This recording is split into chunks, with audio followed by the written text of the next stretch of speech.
In order to prove that a parallelogram is a rectangle, we're going to use the property that in a rectangle, the diagonals are congruent.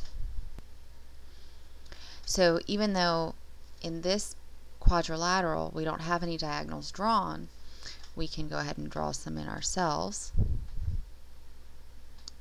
And the way that we're going to prove that these diagonals are congruent is to use the distance formula.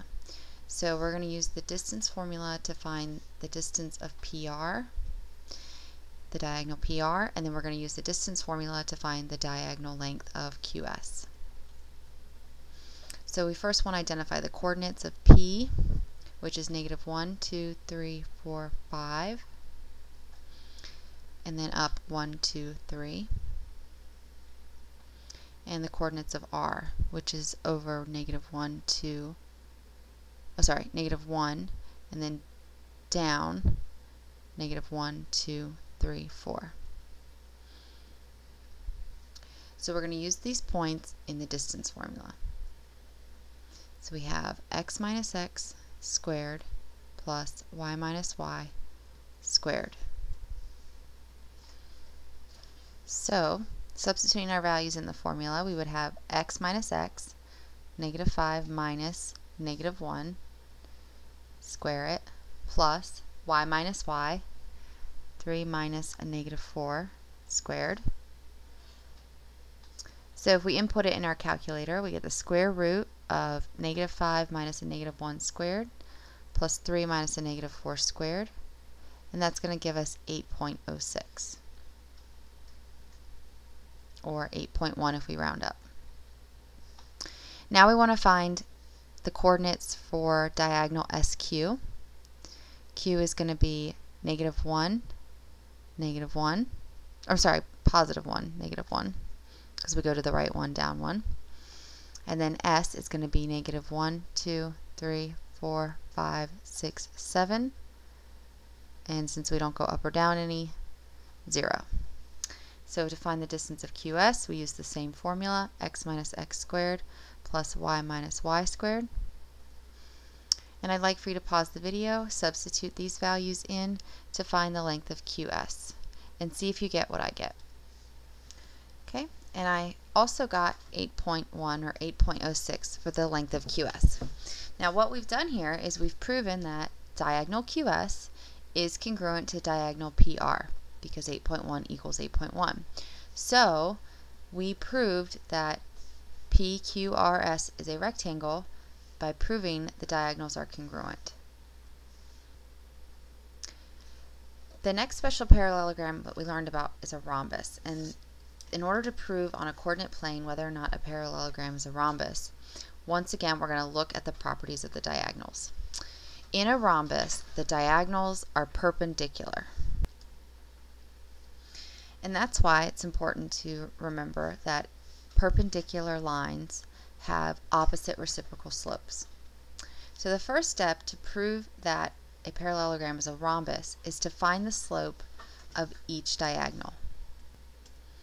If the slopes are opposite reciprocals of each other, then this parallelogram or this quadrilateral is in fact a rhombus. Okay, so first we're going to calculate the slope of Km. Remember, slope is rise over run, or the change in your y values over the change in your x values. So starting at M, I have to go up 1, 2, 3, 4, 5, 6, 7, 8 y values, and I have to go over 1, 2 y values. And from left to right, my slope is going in a negative direction. So this diagonal has a slope of -8/2. Then I want to check the slope of diagonal JL. So once again, rise over run. So my y values, I go up 1, 2, 3, 4, and I go over 1, 2, 3, 4, 5, 6, 7, 8, 9, 10, 11, 12, 13, 14, 15, 16. So this has a slope of 4/16, but in the positive direction. Now at first glance, these slopes don't look like they're opposite reciprocals of each other. But remember, we have to reduce our slopes. So this negative 8/2 is actually a slope of negative 4. And this 4/16 reduced is actually a slope of 1/4. So look, we have negative 4 and positive 1/4. That is opposite reciprocal, because negative 4, if we flip it, is 1/4, and change the sign, would be positive 1/4. So these diagonals are perpendicular. That's what we've proven by showing that their slopes are opposite reciprocals. And that has also proven that this is a rhombus.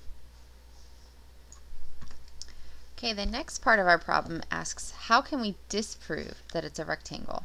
So remember, if it's a rectangle, the diagonals should be the same length. Well, just by looking at KM and looking at JL, I can just visually tell that they're not the same length. But let's say that we didn't have a picture. Well, we'd once again have to do the distance formula. So first I'm going to identify the coordinates of my diagonals. K is over 0, up 1, 2, 3, 4. Okay? You go ahead and take a minute and discover the location of the coordinates for L, M, and J. Pause the video and see if you get the same coordinates as I do. So you should have gotten that L is 9, 2, M is 2, negative 4, and J is negative 7, negative 2. So now we want to find the distance of JL, and we want to find the distance of MK. So let's use the distance formula, pause the video, and see if you get what I get for the distance of JL. So I got 16.49, or rounded to the nearest tenths, I got 16.5 for the length of JL. Now let's see the length, or let's pause the video and see if you can tell me the length of KM using the distance formula. And when I use the distance formula, I got 8.246. So I can round that to about 8.2. And since the length of JL and the length of MK are not the same, then this is not a rectangle. Because if it were a rectangle, then the diagonals should have been congruent. So we were able to prove by using the slopes that this is a rhombus, because they were opposite reciprocals, and we were able to prove that the distances of the diagonals were not the same. So this is not a rectangle. And for the last example, we want to figure out what type of quadrilateral is RSTU. So the first thing we want to do is figure out if it's even a parallelogram. So the question we are asking ourselves is the figure a parallelogram? Well, this one we want to look at the slopes. And we're looking at the slopes of the opposite sides. And that's going to tell us that if the slopes of the opposite sides are congruent, or sorry, if the slopes of the opposite sides are equal, then that means that the lines are parallel. So we want to see the slope of RS. Well, it's a horizontal line, and the horizontal line means that the slope of RS is 0. So the slope of RS is 0. The slope of UT is also 0 because UT is a horizontal line. So both slopes are 0, so we have one set of parallel sides. Now we want to see if RU is parallel to ST. Well, the slope of RU is 1, 2, 3, 4, 5, 6, 1, 2. And the slope of TS is 1, 2, 3, 4, 5, 6, 1, 2. Which, if we reduce both of them, is 3. So the slopes of RU is 3 and the slope of ST is 3, so RU is parallel to ST. So because both sides are parallel, it is a parallelogram. Now let's see what kind of parallelogram it is. It could be a rectangle, it could be a rhombus, it could be a square, or it could just be a parallelogram.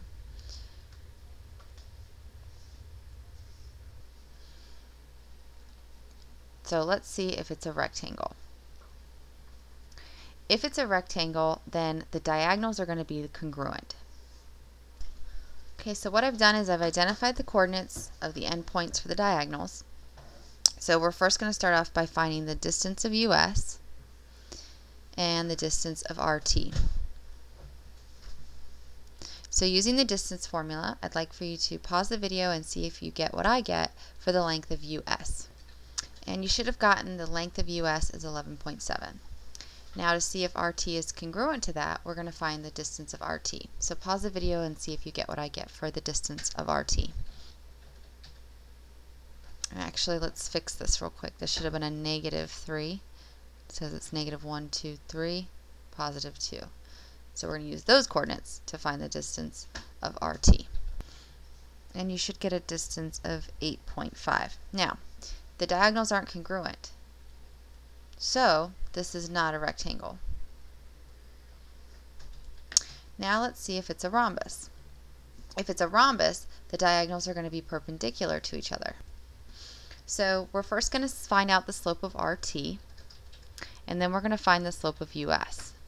If they're opposite reciprocals of each other, then the diagonals are perpendicular. Then the figure is a rhombus. So I'd like for you to pause the video and tell me what you get for the slope of RT. Okay, and after being reduced, the slope of RT is -1. Now I'd like for you to pause the video and find the slope of US. And for the slope of US, I got 3/5. So these slopes are not opposite reciprocals of each other. So that means that this is not a rhombus either. So the only thing we can conclude is that this quadrilateral is only a parallelogram.